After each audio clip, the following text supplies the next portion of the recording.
Welcome to the 45th episode of Total Pop Mode, your weekly comedy gaming podcast. My name is Will, and I also go by whodahfunk, and I'm joined here once again and always by my good friend, co-host, and fellow gaming enthusiast, James, aka Mr. Bames. What's going on, you sweaty and saucy Sasquatches? Taking a little delve into some cryptid animals there, James. This is a new one for you. I think we've mostly stuck to, earthen confirmed species, but this is not a paranormal podcast. This is a gaming podcast. Well, I won't lie to you, mate. That's good memory because I've forgotten most of them. So I'll have to take your word for it. Yeah, I think you've probably had a couple of duplicates in there somewhere over the episodes. Maybe. Anyway, moving on. Coming up this episode, we've got our weekly regular games catch-up, followed by the weekly news, where we delve once again into the never-ending saga of the ActiBlizz acquisition. Oh boy. We'll also talk a little about a Metal Gear leak I'm particularly excited about, before getting into more news on Bethesda's Starfield. Once we're done with the news, we pick up another adventure in Completionist Corner. This time, we're playing Coffee Talk. But before all of that, let's jump on with the socials. You can, as always, find the podcast on Spotify, Apple Podcasts, and pretty much anywhere else you get your podcasts by searching for Total Pop Mode. We also post regular video content of our playthrough stream highlights as well as the podcast on our YouTube channel, Total Pod Mode. You can also find us on Twitter by searching for @TotalPopMode, or one word. And whilst you're there, you can find me at Mr. Bames, and I'm also on Twitch under twitch.tv/MrBames_TPM. And you can find me at whodahfunk on Twitter, and I'm also on Twitch under twitch.tv/whodahfunk. With the socials done, James, let's crack on with the catch-up.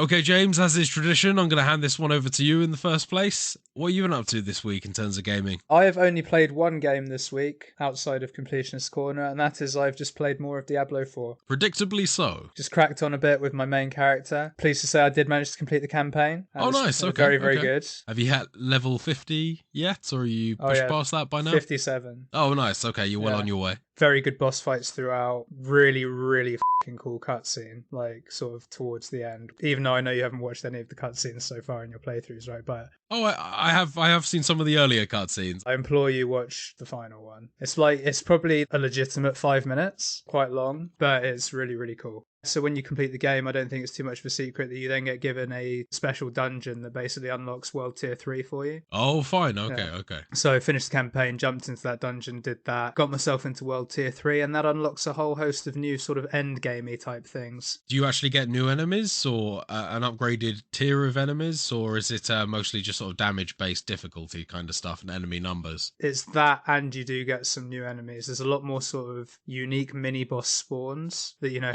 combine all of the powers that enemies can have together. You know, you've got the produce frozen orbs, the teleport, the lightning one, all of those. They can have mixtures of up to, I think I've seen one with, I think 3 is the most I've seen. And you can also get a lot more, or you seem to get a lot more of like 2 or 3 mini bosses spawning at the same time. Couple that with the fact damage is up, they cut through your armor a lot better, their projectiles are more accurate, so they track you a bit better if you're moving out the way, which as a sorcerer on my main, I'm doing quite a lot. It's made it like a really nice challenge. It's been good fun. I've actually been playing shoutouts to George. I've been playing a little bit with George this week as well, both in the end game. So doing some of these, I don't know what you'd call it. I guess it's sort of a giant world event. It's called Helltide. There's loads of hell spawn. You go around killing it, collecting these embers or cinders, I think they're called. And they open special chests, which give you various pieces of legendary equipment. Guaranteed legendary equipment, is it? I think it's guaranteed. Certainly on the high level ones, because there's some that cost you 50, there's some cost 75, 125. And then there's a sort of hidden away, stashed away 1751 that, I think George and I opened 2 or 3 of them. I think 2. And in both of them, I think I got 5 legendary items each. Oh, wow. Okay. Yeah. And a couple of them sacred, which is the tier 3 top level. Oh, there's a tier above legendary now, is there? There's sacred legendary, or it's sacred items. So there's still common, rare, magic, and legendary, or whatever they're called. But then there's sacred items in World Tier 3. And then I think in World Tier 4, there's another one, but I forget what they're called. Oh, that's cool. So you're basically throughout all of those earning better loot and just continuing to work on it. There's no just sort of minor increments at that point. It's almost like you hit a whole nother tier of weapons each time you progress. Yeah, and then it's all about just finding the best aspects to go with your build and leveling up perk points in the background and whatnot. So yeah, pretty cool. You said there was some harder enemies in some of the areas. I assume you're finding that that's obviously dropping you much more loot on the ground as well in between dungeons, or is that not the case? I wouldn't say so. No, it's about the same frequency of loot drops. There's a lot of loot in this game anyway. I wouldn't say I was getting more of specifically in between. Dungeons typically have better drops rather than more drops. And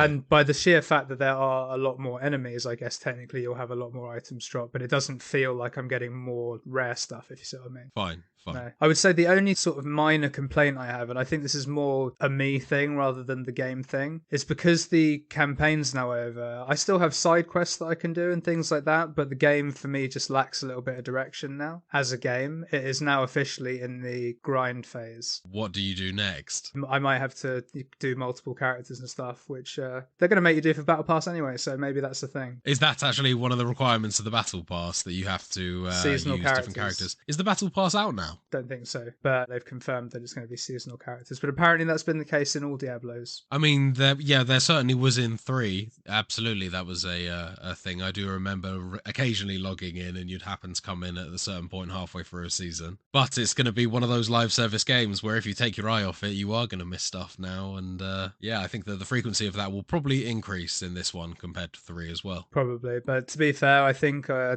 saw a screenshot, not from the final version obviously, but of sort of the Battle Pass in development, and it looks like all of the rewards you get are purely aesthetic. It's just cosmetic clothes and weapons and stuff. So yeah, don't even know if I can be bothered with that, honestly. I mean, a lot of the enjoyment of these games for me is making the numbers go up. Although the cosmetics would be tempting, I don't see this as a game that I would be fretting about how I look so much, as more as making sure my stats are pumped. Yeah, and to be honest, I've made myself look how I want to look anyway, because you can do that with the wardrobe feature. So I've looked pretty dope, in my opinion, for ages.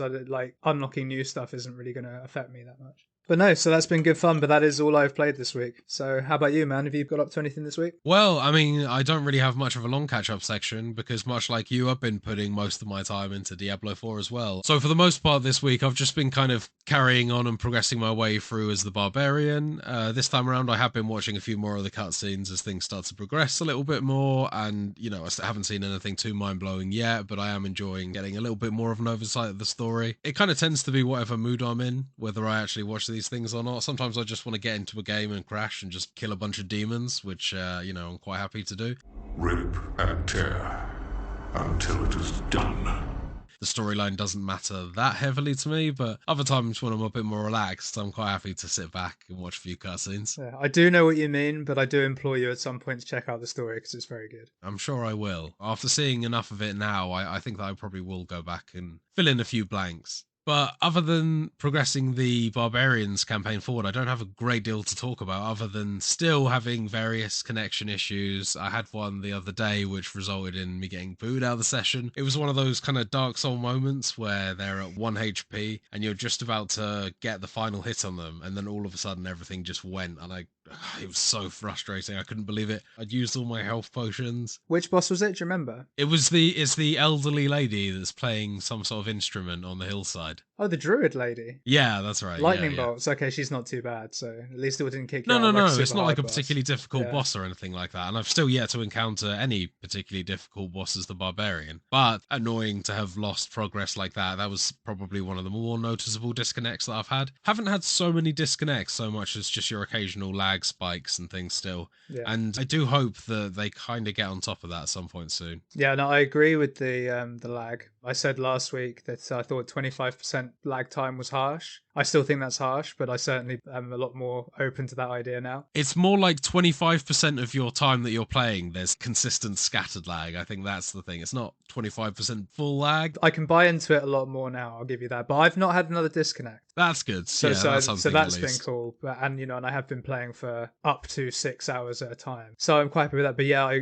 the lag they need to get on top of. When George and I were playing the other day, it was so bad for both of us. in a lot of points. He's a necromancer, right? If you get me doing a lot of area of effect stuff, him doing a lot of area of effect stuff, coupled with all the masses of enemies in the Helltide in World Tier 3, slowed everything right down with other players too, and it shouldn't do. Honestly, I've heard that actually this game can be surprisingly demanding on certain settings, and I'm thinking about taking a look at some of mine to just really try and iron out whether there's any sort of performance issues I'm having over lag. From what I can tell at the moment, it definitely seems directly tied to walking in and out of towns and various event sessions where you're connecting online, much more than it is when I'm just walking around a solo dungeon. Yeah, I know the dungeons have been absolutely fine. It is overworld and towns, as you say, for the most part. Like I said, there's really not much to say there in terms of what I've been playing this week, so I think it's time that we moved on swiftly to the gaming news.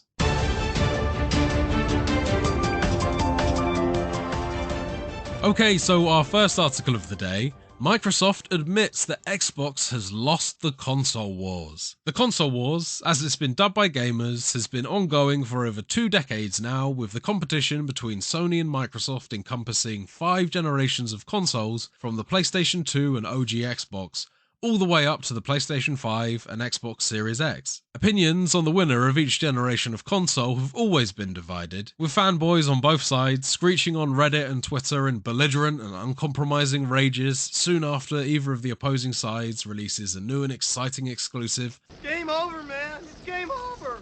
This is, however, to my recollection, the first time either side has admitted defeat in such a way. Although there may well be a good reason for that. Microsoft is obviously issuing these statements as part of the ongoing legal battle for their acquisition of Activision Blizzard, claiming their third place in the market between Sony and Nintendo justifies the acquisition. What's your take on that, James? My initial take is, well, yeah, isn't it well documented that they didn't sell as many units as the PlayStation did? I don't. That's not a shock. It sort of brings into question the, allegations that Microsoft is trying to monopolize and corner the market there, given that they are actually in third place. But I can see exactly why they're making a point of it. It's the sort of thing that they wouldn't typically want to be sharing because it obviously doesn't look good for investors. So, Xbox's statement has gone on to say that they have lost the console wars and its rivals are positioned to continue to dominate. Xbox has consistently ranked third in consoles behind PlayStation and Nintendo, and Microsoft also said in the court filing, as per The Verge,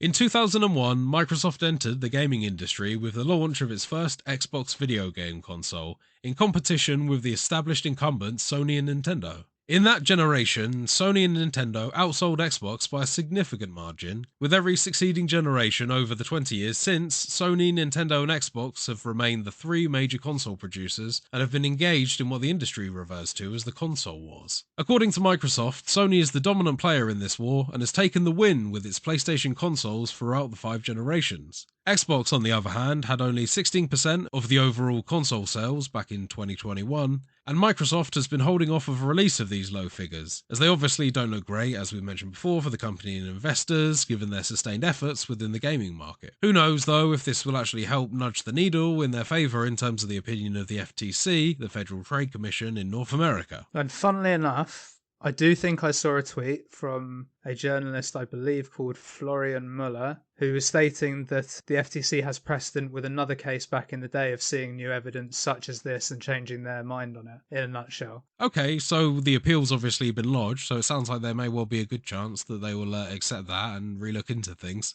With Xbox being so forthcoming about how badly they were doing, essentially, against the competition, at the same time, is it too little too late? It's an interesting one, this. I think that it has been pretty publicly established that Xbox has been the third place in terms of amount of sales for the console. However, I think the stark figure of 16% might be the sort of thing that would be enough to turn the ears of people in the room that might not have a particularly strong grasp over how video games work. I think during the whole of this, my main concern has been that a lot of the people on these commissions are sort of out of the loop in terms of modern video gaming. That was definitely my impression anyway, given some of their decisions so far. And I'm wondering if a figure like that would actually even change their mind. So I think that this is probably a good thing to come out. Okay, so moving on to our next news article of the day. Metal Gear Solid Master Collection Volume 2's games have reportedly leaked. You heard me right. Volume 2. So Volume 1 is already something that I'm very excited about. We're finally going to see a release and have playable versions of Metal Gear Solid 1, 2 and 3, plus the older titles as well, Metal Gear 1, 2, Snake's Revenge and some other bonus content as well. So already something really to be excited about, and if that wasn't enough, we're now getting leaks about Volume 2. A Twitter user called Nitroid, describing themselves as a Metal Gear historian, has discovered that the Metal Gear Solid website had added buttons to its franchise timeline for the games included in Volume 1, as well as some very suspicious placeholder buttons for Metal Gear Solid 4 Guns of the Patriots, Metal Gear Solid 5 The Phantom Pain, and Metal Gear Solid Peace Walker as well. So you reckon all of those are going to be remastered, do you? No, I don't think remastered, no. This is going to be very similar to Volume 1 in terms of the fact that this will just be a port that's now available on PC and PlayStation 5 and all the modern day consoles. Also available for the Switch, which I thought was really cool, and honestly, I could kind of see myself picking up one version for the PC and one version for the Switch, because I am very familiar with those games, and I think that I could just enjoy playing that portably as well as I walk around. So out of that bunch, Phantom Pain, obviously, I've played that game fairly recently. I already have a copy on PC. It's very unlikely that there's going to be any improvements there. I think that is pretty much just going to be the Phantom Pain, now somehow working on the Switch. Yeah, well, it worked on the Xbox 360 pretty well, to be fair. Yeah, it's still impressive. Metal Gear Solid Peace Walker, again, that's just going to be a PC port, so nothing to get too excited about there. It's not a game that I consistently go back and play. I've probably only completed it a couple of times. But Metal Gear Solid 4 Guns of the Patriots is something that I'm extremely excited to see, because up until now, the only console iteration that's been available for that has been the PlayStation 3, in terms of the fact that the architecture was so closely linked that it was almost impossible to recreate it or remaster it on modern hardware, right? Because it was so purpose-built for the PlayStation 3 in a way. So out of all of these titles, really, Guns of the Patriots is the only one that's got me truly excited. I'll definitely be picking up Volume 1, and I may well just wait for Volume 2 to come down a little bit in price. Probably unlikely to pick that one up immediately on release, but I can't pass up the opportunity to play Metal Gear Solid 3 on the PC. I need to get that as soon as it's out. Extremely, extremely hyped for that. Okay, man, so let's move on to our third and final article of the day. Todd Howard has reconfirmed statements made on Reddit 2 years ago that Bethesda's commitment to making Starfield's galaxy a big blank canvas for modders to paint their dreams on, and hinted that the studio will be heavily involved itself in the modding process. Which I'm sure the modders are super happy about. Yeah, there's going to absolutely be a mod store, isn't there? We're just waiting for monetization. Just how long before Starfield gets a fishing mod that you have to pay a $5 to use? Speaking with the Kinda Funny Xcast, Todd Howard was asked how excited he was about Starfield's scope for modding. Unsurprisingly, given that Bethesda's games have been pretty synonymous with modding for decades at this point, his answer was pretty effusive. I think Starfield is going to be a kind of modder's paradise, said Howard. It's part of our DNA here. We've been doing it for over 20 years, which was actually almost word for word, to be fair, the statement that he issued on Reddit as part of the Q&A as well. Probably just reading off his transcript. He's got a script, doesn't he? Yeah, absolutely, and he'll stick to it. I'm sure he believes it. It's definitely reassuring to hear that they actually are building this game with mod support. It does seem like most of their previous universe titles have been pretty good in terms of mod support. This was a game that I honestly wouldn't have questioned it too much if there wasn't a whole bunch of mod support, given that in some ways it feels like this is a small miracle that it's actually holding itself together by the bolts and actually running on consoles. Yeah, but did they say that the mods are going to be on consoles too? I would imagine it'd probably be a very similar affair to the current iterations of Skyrim, where they have like an approved mod list on the mod store. Yeah. But yeah, I don't think you're going to be able to do anything too wacky. That some of the more niche mods that's available for PC, and they're probably off the cards. I think it's a cool sort of token nod to the modding community, and it's a nice thing for the consoles to have that option if it's there. It'd be interesting to see how it affects the PC mods themselves, because you know people are just going to go wild, as they always do. It'd be interesting to see how many of them get through onto the console. No Thomas the Tank Engine spaceships. You never know. Microsoft money. Yeah. Specifically for Thomas the Tank Engine, just to make that canon. Todd also is actually really emphasising Bethesda's involvement this time in the mod support, claiming that it's really important for them not to just enable modding, but also to participate actively. Bethesda wants to make it easy for modders to make this where they can make it not just the hobby, but a career as well. So they want to poach more people. Absolutely, yeah, this is it. This is like their free recruitment technique now. They're going to just poach the most talented modders and creative minds and stick them on the team for Elder Scrolls 7, baby! Okay, man, so that's us wrapped up for the news this episode. Let's move it on to Completionist Corner. Here we go for the Completionists Corner.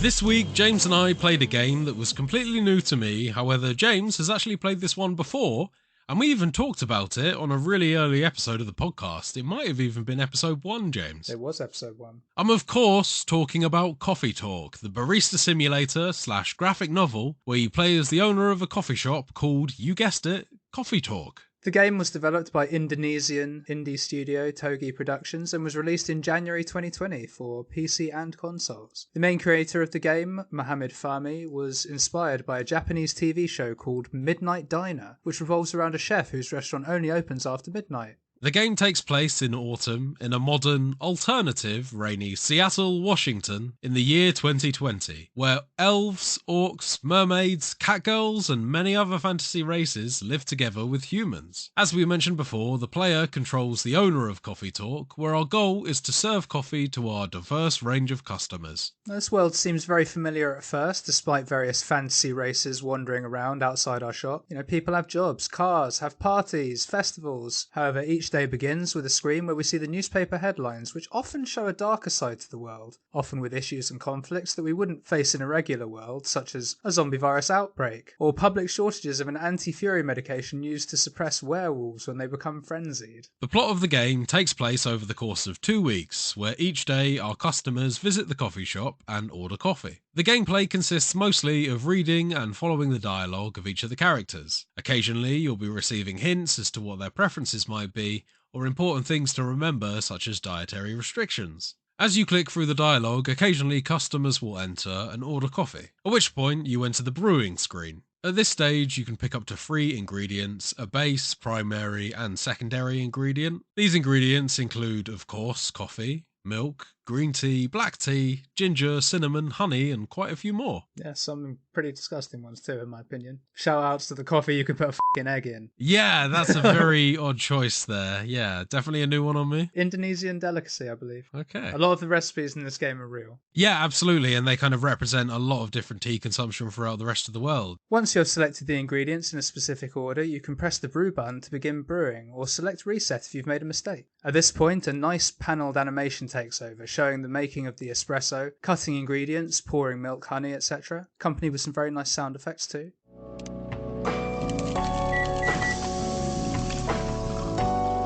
At this point, the game allows you a moment to look over your creation, which you can either serve or throw in the bin if you're not happy with it. Certain drinks also allow you to create latte foam art by pouring milk and etching out designs, or in my case, just drawing blobs because I didn't get how it worked. Yeah, it's a particularly difficult thing to do. You have to rotate the cup a lot more than I initially figured. You need to kind of make a shape with the milk pouring and then immediately rotate to something else to get anything really meaningful to happen. I never got anything meaningful to happen at all. I couldn't even do a smiley face just for like 2 drips and a line. I couldn't even do that well. Yeah, the way that the milk pouring thing, it's definitely, at first glance, it makes you think that you might just be doing something a little bit like MS Paint, but yeah, it couldn't be further from it, honestly. I've never actually spoken to a barista about it, but I imagine that is how you do it. Yeah, you definitely see them twisting the cup as they go, sort of thing, so I imagine there must be some semblance of realism there.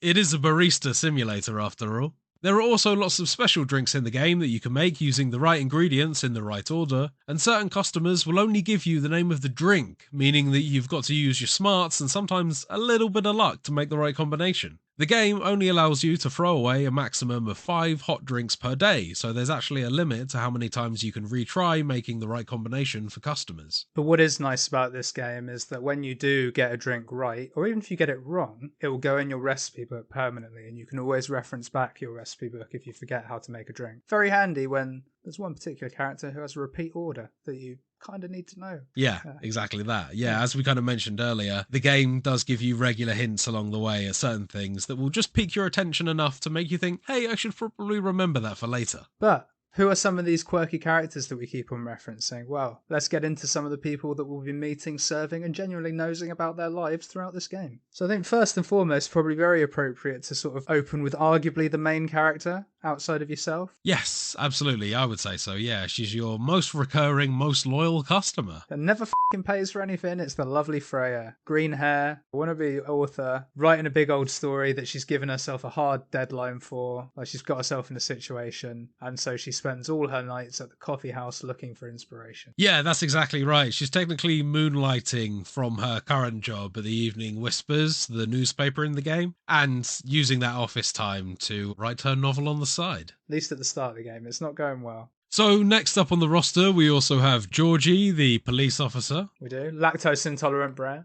Yes, exactly. That's an important thing to remember with Georgie, and another thing that the game sort of subtly hints at, but then makes sure to not remind you at any point for the rest of the game, unless, of course, you check his social media profile, because you do have a mobile phone in the game that will allow you to browse up on certain things, and as you get to know people more, their details become more available to you. Sounds a lot worse than it is, in my opinion. I found it really non-invasive, and on my first playthrough, I didn't use it once, actually. Oh, I did just to look at stuff, but you don't need to use it at all. It's just a nice thing. I did much the same. I did browse their profiles whenever I unlocked them, but I didn't actually use them to make anything. Next up, we have Rachel, a Nekomimi, which is aka cat people. They are human shapeshifters that can turn into cats. And she is a former member of a girl band who is now attempting a solo career. Some dodgy business goes on with this. Her story intertwines very heavily with the next character on the list. That's right, so Hendry is Rachel's overprotective father, also a Nekomimi, and a former legend of the music industry. So very much a part of the world, or at least an ex-part of the world, that his daughter is now trying to engage with. Yeah, he was a music producer back in the day. And given that a lot of her problems stem from her new producer, she thinks he's being overbearing. Is that really the case? The next couple of people that come into it, and this is a couple of people in this instance, is story of star-crossed lovers. Think Romeo and Juliet, but in fantasy. We have Lua and Baileys, a succubus and an elf, who are in love. The succubi parents, they ain't happy with it. Neither are the elf parents. Yeah, I mean, the elf parents are actually more of the issue. Oh, it's both, man. It's both, but they call out the elf parents a lot more for their sort of hoity-toity ways and about the elf sullying himself. And losing his immortality.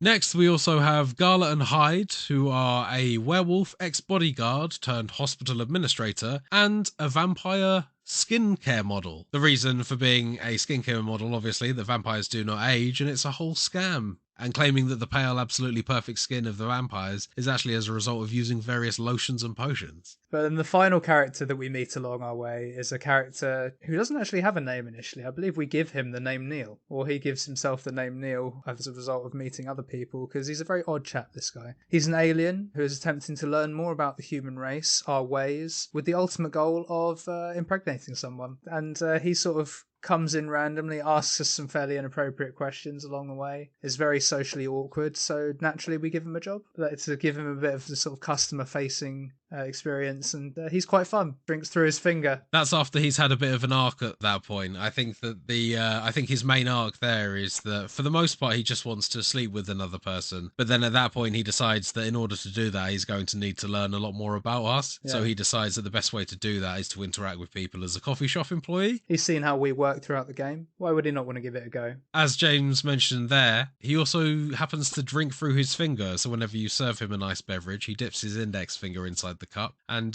starts swigging away there. So Neil resembles an astronaut with a kind of starry look through his helmet. You can tell that there's something going on inside the helmet, and it looks like what I can only describe as some sort of astral cloud inhabiting the spacesuit. I got a galaxy. Looked like a mini galaxy to me. Pretty much, yeah, like some sort of nebula or something floating around in there. It was a cool look and interesting because he's the only character in the game that doesn't actually have a face. So unlike a lot of the characters in the game, it's slightly harder to read him. So unlike Undertale, which we did last time, this game doesn't have a vast amount of branching options and different endings. It's much simpler to get to the various outcomes possible in the game, and all of these are achieved by serving the right cups of coffee or tea to people, or hot chocolate in some instances, hot drinks. Relationships formed and events taking place over the course of the 14 days and into the future will be affected by the quality of drinks you serve as a barista. Not to mention the quality of your chat. That's exactly right. A lot of the time, the quality of the chat is directly resulting from the quality of the coffee that you've just served, though. It definitely seems like you get more and more of the conversation as time passes, serving people the right drinks. So I've actually streamed this game on Twitch, so it will be available on YouTube later on as well, the complete playthrough of my first time through this game. As viewers will see there, I did actually f*** up a few times and occasionally got the wrong drink. There was one time where someone turned around to me and said that is not even remotely what I asked for, so I guess I was just kind of daydreaming a little bit at that point with that drink. But other than that, I think I only messed up just a very few times, and for the most part, they all, as James implied there, the outcomes of the storyline is very much based around how well you serve coffee, and pretty much all but one of my characters actually found success throughout the game, so I don't think I did too bad, thankfully. It's not bad. Not bad effort. I'd love to see the bad ending, but everything goes wrong.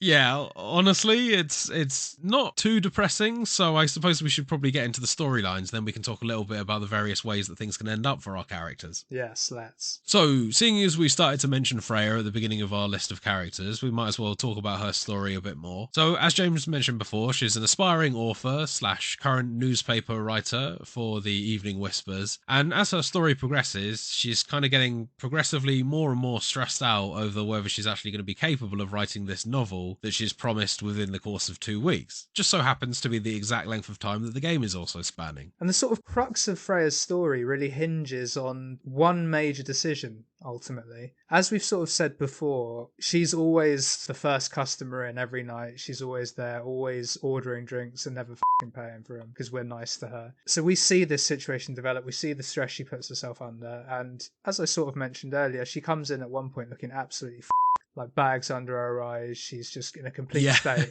And she's trying to do like all-nighters the whole time. And you have the choice of, you can either get her a coffee, like a triple espresso, I think it is, or a double espresso, something mad. Well, that's her main order. That's what she's demanding, is a triple espresso. Or you can trick her out and give her a drink to calm her down and make her have a nice little snooze. Yeah, I think it's called like a Midsummer's Dream or something like that. You can make her to really knock her out and get the good ending for her. Based on that, I was going to ask you what you did, but I'm guessing that you allowed her to sleep. No, I didn't, because I didn't know how to make the Midsummer's Dream. That was actually the crucial character that got the bad ending in my game, was actually Freya. Yeah, I gave her the triple espresso. I really did hesitate over it, but I was like, I don't want to give her something and then she ends up like sleeping 24 hours and losing important time. No. So I gave her the espresso and hoped for the best. I was a little worried that she was about to have a heart attack instead. The game was suddenly going to plunge into a dark game where I killed my best and most loyal customer. Undertale has really stuck with me after that playthrough. I'm very, very cautious of my actions now in games. Well, the irony being that that's exactly what she needed. She needed to just sleep for about 18 hours.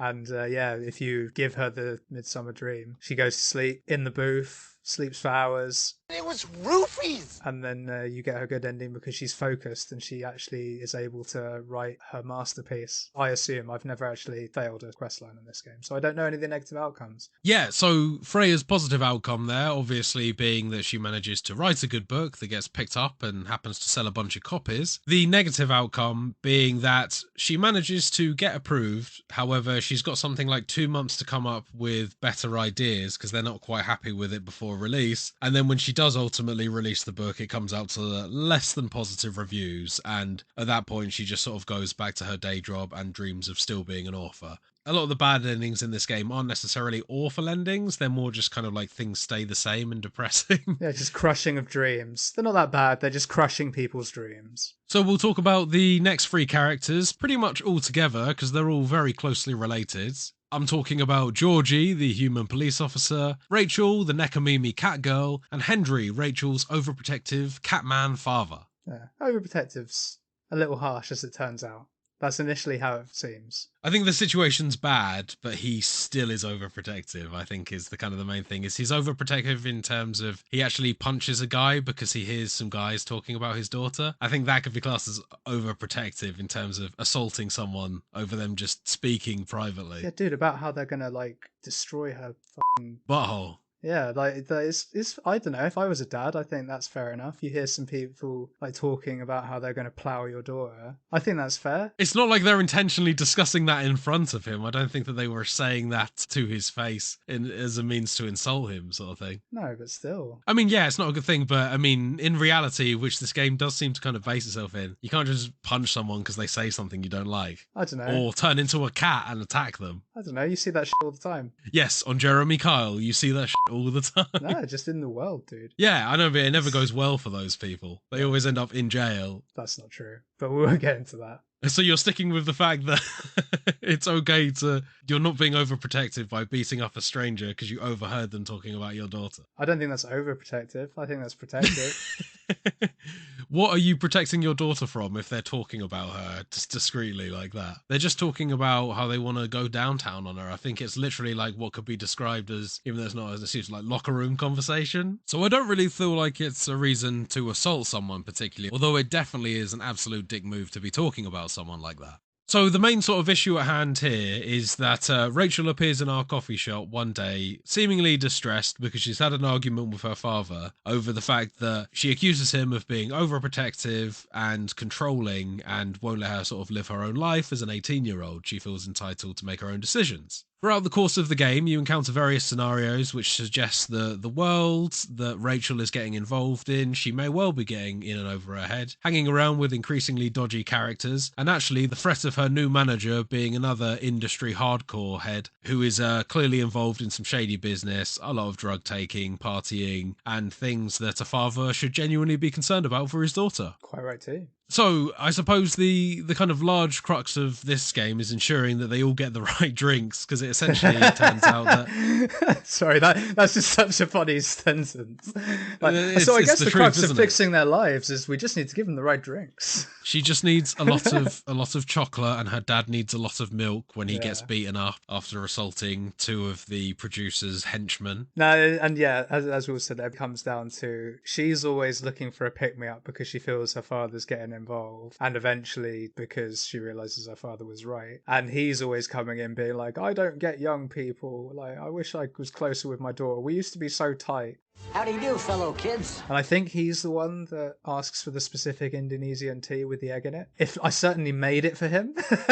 Yeah, fair enough. I can't remember. Because he wants something milky, and I feel like milk's like one of the main ingredients of that one, if memory serves. And so we mentioned briefly earlier, Georgie, the human police officer, is sort of acting as a bit of a mediator between both Rachel and Hendry. He offers to drop Rachel home initially at the beginning of the game so that she gets home safely. And then later on, he also speaks to Hendry, reminiscing and talking about his own family as well, providing different perspectives to both of them in terms of the fact that it's actually quite regular to argue with your family members. This shouldn't be a thing that sort of decides the rest of their relationship, one argument. But actually, it's a really well-told story, in my opinion. Yes, I think all of the stories are really well told in this game. Obviously, it being a game where you predominantly spend most of your time reading the text, it is really nice, actually, that it was... Oh, almost exclusively reading text, yeah. Yeah, well, it depends how much time you spend pouring that latte foam art, you know? Oh, this playthrough, not much, I won't lie. Right. My previous two, like, ages. Much longer than I'm prepared to admit. Although I never got the achievement for doing it for an hour, so it obviously wasn't that. Right. But the writing is actually really strong in this game. I think all of the stories feel very developed, and one thing that I felt by the end of playing this game is that actually I knew all of the characters very well. I felt like all of them were very familiar, they all had their own unique personality. It's a game where the way that the characters speak all feels very unique and individual to all of them, and the game definitely gives you that feeling of being part of something in terms of a group of people, much in a similar way that Red Dead Redemption 2 did with your camp members there as well. By the time that you finish that game, you feel like you know a lot of these individual people very well. Yeah, I can agree with that, all condensed into a lovely sort of 2-hour experience. I think it probably took me about 3 and a bit hours to play it through on my first time, and then the second playthrough was maybe like 45 minutes, I think. It turns out that the new producer that is sort of managing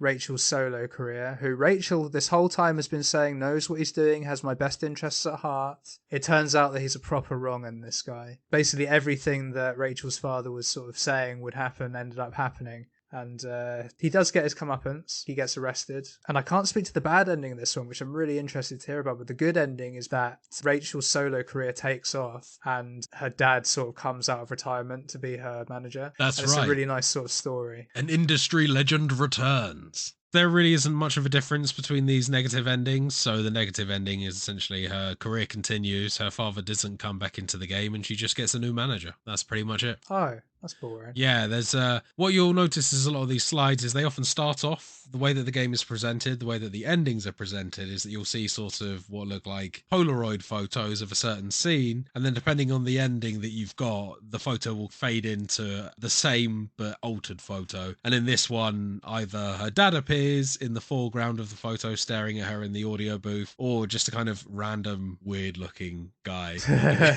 So yeah, there isn't really much of a huge difference there. So next up, we have the couple of the story, the star-crossed lovers, Lua and Bailey's, our alcoholic friends.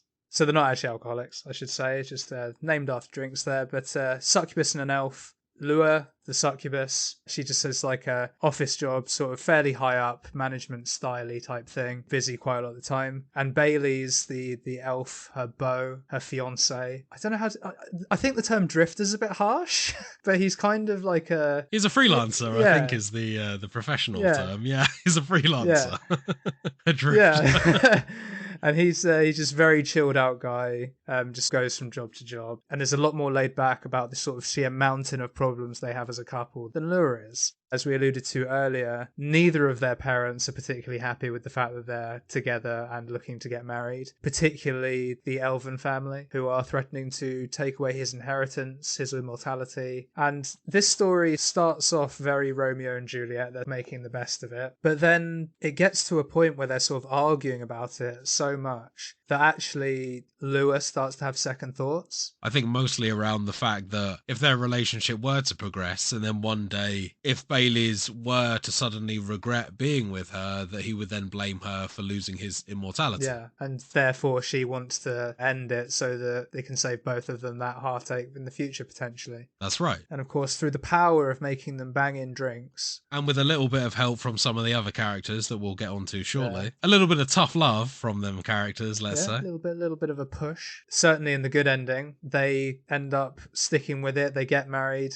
You know, it takes a bit of time, but they're making the best of it. The bad ending being that, of course, the couple separates, Bailey's leaves town with no thought of ever coming back, and Lua stays behind, occasionally popping into the coffee shop to get a drink, but for the most part just indulging in the swipe right culture. So that is the kind of the main gist of the storyline there. Will they or won't they, depending on the amount of coffee that you serve them and just how good that sweet coffee is. So the next couple of characters that we'll cover is Gala and Hyde. Gala being a werewolf ex-bodyguard and, as I mentioned earlier, turned hospital administrator, and Hyde being a vampire model selling skincare products who actually employed Gala as a bodyguard in the early days of their friendship. Quite the odd couple. So Hyde the vampire is actually absent for a lot of the storyline after imparting some slightly harsh words and tough love with Lua, giving her some relationship advice. Hyde actually goes away on holiday and is absent for pretty much the rest of the next 2 weeks up until the very end. Yeah. Left behind is Gala, his ex-bodyguard, now hospital administrator, and during the course of this game, you're kind of made aware of an ever-present looming crisis whereby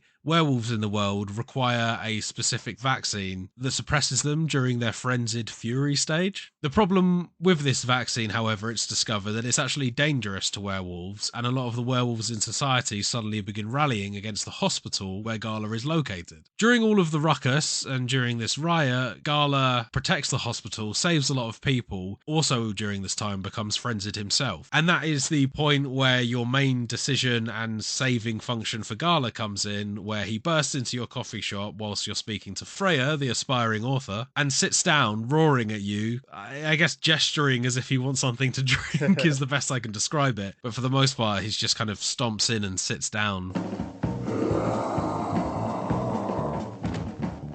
And it's worth adding a little bit of context to that. Throughout our meetings with him, he has said that there is a drink that he reckons that we can make that will calm him down. And you can actually I think you get 2 or 3 goes at making a drink for him to try and sort of subside the effects of his frenzying or his urges. That's right. And I believe ends up being milk, ginger, and something else. I think it's a tea. It's tea, milk, and ginger in that order specifically. Yeah. And you make a drink called the Galahad, which, if you've managed to do it prior to that, it's great. He kind of confirms that is the drink and you just need to remember it. However, up until that point, I still hadn't managed to get it. So I managed to get it, luckily, at the last attempt. Yeah. As we talked about earlier, you've got to put the ingredients in the right order. Thankfully, I managed to get it in the amount of guesses I was allowed and was able to quell his fury. And that's, as Will says there, I've remembered it from the first time I played it and the second time I played it. So I was like, yeah, cool. I remember it's these 3 ingredients. I'll get it in 2 goes. It's fine. Very good. And you give him his drink and he doesn't actually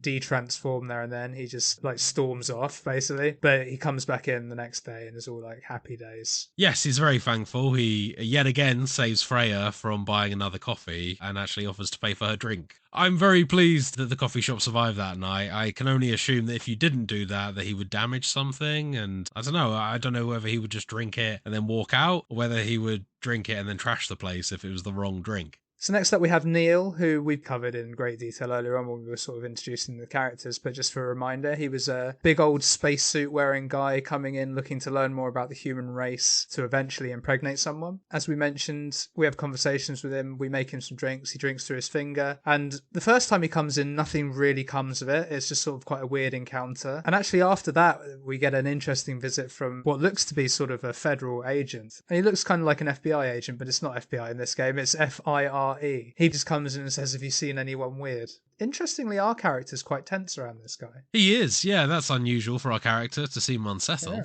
However, thankfully, we side with Neil there and pretty unhelpful to our fire agent. We even sort of make him say, are you sure that an alien would be walking around in an astronaut suit? Doesn't that seem pretty obvious and something that an alien wouldn't do? Yeah, proper double bluffer, that's great. Yeah, it seems to work though. It does seem to work. And the last 2 characters, who we actually forgot to mention earlier, is Aqua and Myrtle, who are 2 female characters, Aqua being a sort of mermaid/sea person, having a very specific squelchy sounding entrance and exit into the cafe. Yeah.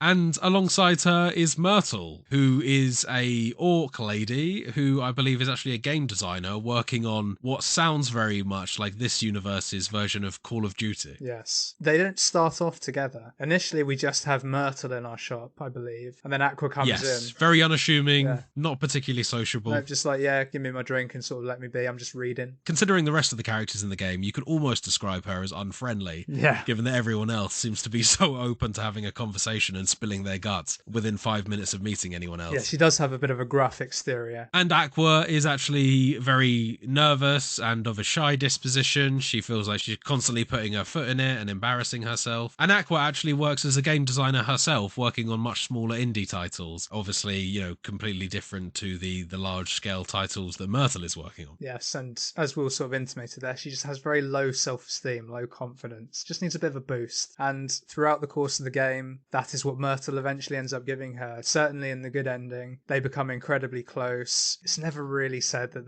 they become a couple, but I get the feeling that they became like a couple. And they end up designing a game together in the good ending, I believe. It's a great success, and Myrtle just brings Aqua out of her shell. A very, very positive, bringing each other up together. And this is another kind of bit where we're playing Cupid here as well through our sense of fantastic coffee crafting. I'm very curious to hear what the bad ending is for this. Presumably they just don't become as close and don't get together and the game's a flop. Yeah, that's pretty much it. So Myrtle remains working on her Call of Duty ripoff, and Aqua continues working on indie games. However, without the kind of reinforcement of Myrtle and support, she isn't actually ever able to break through and make something popular. Damn. Again, there's not a great deal of peril in this game. It's more about the act of improving people's lives as opposed to saving them from any sort of true danger. Yeah. So, at the end of the 2 weeks, we have a sort of a recap 2 weeks later of all of the goings on in the event. And just as it appears as if the events of the game are finally over in terms of our character arcs, in walks someone we haven't seen before. The mysterious white-haired man dressed as a doctor greets us. He does seem familiar, and he reveals himself as actually Neil the alien. No longer in an astronaut spacesuit, though. He's now appearing as a doctor, complete with a stethoscope. Yes, proper human, this guy. Although he is covered in a few plasters, it looks like he's been through the wars a little bit. He says he's learned a lot about people on Earth since we first met, and claims to have had quite a lot of success in terms of mating with people on Earth. I became a total slag. As we talk, Neil suddenly tells us that we can drop our act around him, and confusingly, our player indulges him, confirming that Neil finally noticed something. Our character also tells Neil that there are some timelines where we had forgotten to pretend that we didn't know certain things. So this is all getting very confusing, and what the hell could that mean? This is where the game takes an absolute left turn, so strap yourselves in, folks. Your character in this game actually finally gets outed as a time traveller, travelling through various existences in order to get things right and make people happy, in his own words. Yeah. You're actually the product of a member of Neil's alien race impregnating a member of the human race and creating these sort of superheroes amongst the Earth. Although I'm not really sure what your superpower would be other than making fantastic cups of coffee. Yeah, banging drinks. That's the superpower. But what you'll actually notice during this conversation is that your character, after telling Neil that he's made a few mistakes along the way, forgetting to pretend not to know things, he actually lists maybe 4 or 5 different specific dates in the calendar. Now, on going back through the game, you can actually go to these specific dates via either playing the game again or going to the level select screen and just going straight to the dates, completing a lot more of the coffee challenges and making sure that everyone gets their special versions of their drinks. You'll actually get a lot more perspective into the storyline, along with Neil's explanation upon giving him the good drink that his ultimate goal is to create superheroes amongst the Earthlings by sleeping with them. Yeah, if you give him the right drink, which I believe is called the Milky Way or something like that, something similar. Yeah.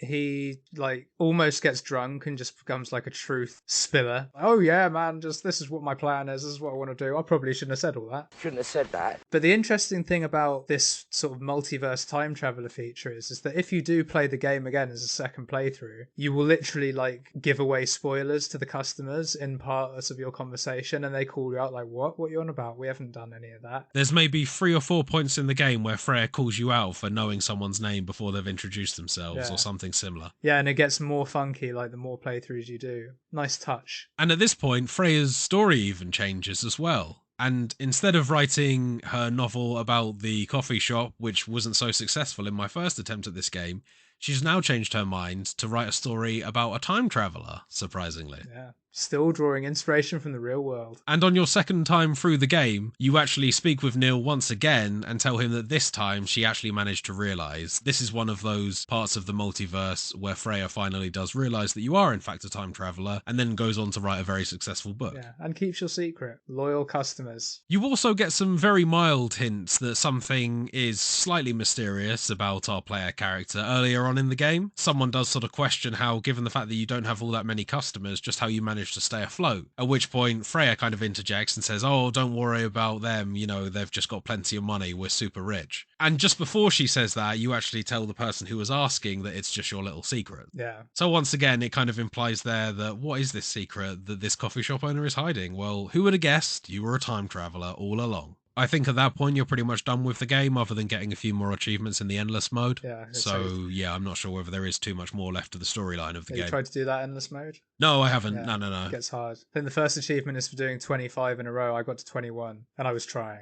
I'll probably go back and give that a go a bit later. Sounds interesting. Yeah. With that, final thoughts on the game, man. What did you think about the whole thing? I know that it's it's a very short experience and there isn't too much to talk about in terms of mechanics necessarily, but favourite characters? In terms of favourite character, I really didn't have a favourite character in the end. I ended up, I guess, liking all of the characters equally. I think that some of them I started off disliking, perhaps kind of judging a book by its cover. The game has a sort of pixelated art style inspired by anime-style drawings, and some of the characters, like the elf character Bailey's, looks very snooty at first, and he can be a bit standoffish perhaps, or maybe just a little bit aloof, which kind of instantly made me dislike him perhaps. But I think as the game progressed, I started to just enjoy all of the characters. I honestly couldn't pick and say that I had a favourite, other than Freya, which is probably what the game wants you to pick, given she is your most loyal customer, despite the fact that she is rarely a customer and more of a freeloader. Yeah.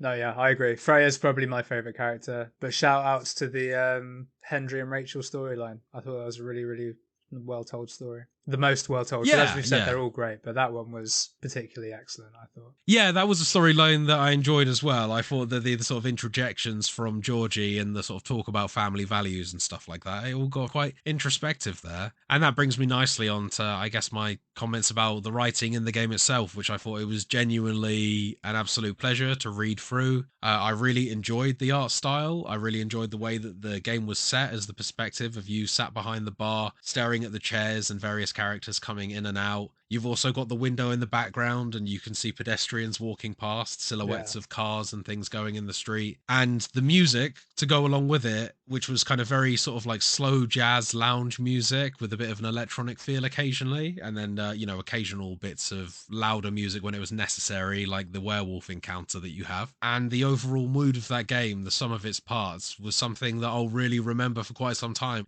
I couldn't really agree too much more with that, man. I think the whole relaxing style of the game is really, really, really beautiful. And honestly, piggybacking on what you've just said there, I think this game is a lot more emotional than it has any right to be, and hits you in the feels a lot more than it has any right to.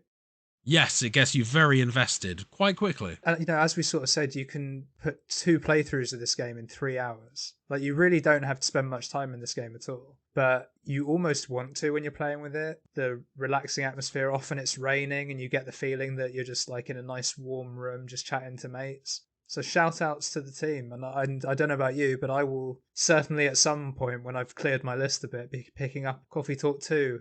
And I guess I just wanted to close off this piece by giving a shout out to Mohammed Fahmy, who actually was the main creative mind behind Coffee Talk and sadly died in March 2022. I think that this is a really nice legacy to leave behind, and I hope that lots of people to come keep on picking up and playing this game.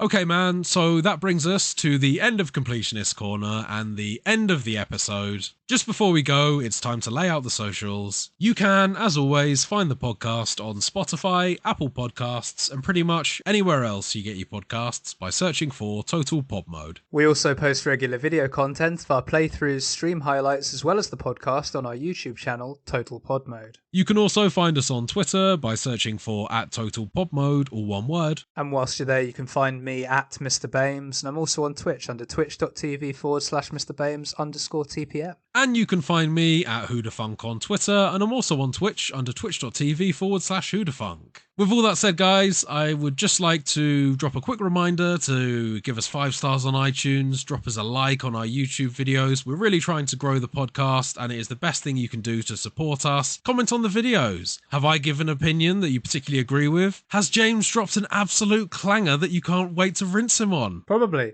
There's only one way to find out. With all that said, once again, thanks very much to everyone, and we'll see you next week. Goodbye, everyone. Until next time.